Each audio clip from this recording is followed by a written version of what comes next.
नेपाळमध्ये मोठी दुर्घटना टळलेली आहे. विमान दुर्घटना टळली आहे. तुर्की एअरलाइन्सच्या विमानाचा टायर फुटलाय. सर्व प्रवाशांना सुखरूप बाहेर काढण्यात यश आलेलं आहे. त्रिभुवन विमानतळावर लँडिंग दरम्यान टायरला ही आग लागल्याचं कळतं आहे. आत्ताच्या क्षणाची ही सगळ्यात मोठी बातमी आपण पाहतोय. मात्र सुदैवानं मोठा विमान अपघात आपण जर पाहिलं तर होता वाचला आणि या संदर्भात ताजे अपडेट देत आहेत आपले प्रतिनिधी महेश बागल. महेश, तुर्की एअरलाइन्सच्या विमानाचा टायर फुटलेला आहे, काय ताजे अपडेट?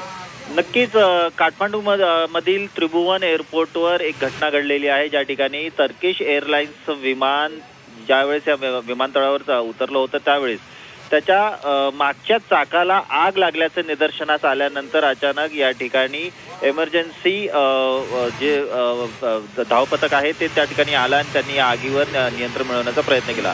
या टर्किश एअरलाइन्सच्या विमानामध्ये 200हून अधिक प्रवासी प्रवास करत असल्याची प्राथमिक माहिती समोर येत आहे आणि ज्यावेळेस विमानतळाच्या धावपट्टीवर हे विमान उतरलं तेव्हा तात्काळ इमर्जन्सी द्वारातून प्रवाशांना खाली उतरवण्यात आलं आणि त्यानंतर अग्निशमन दलाच्या जवानांनी विमानाजवळ जाऊन त्या आगीवर नियंत्रण मिळवलेलं आहे. सुदैवाने या घटनेमध्ये आतापर्यंत कोणालाही इजा झालेली नाहीये. मात्र या आगीचं कारण अद्याप समजू शकलेलं नाहीये.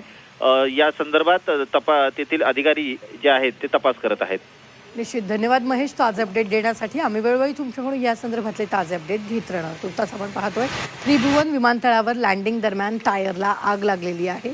तर सर्व प्रवासी सुखरूप असल्याची माहिती मिळते.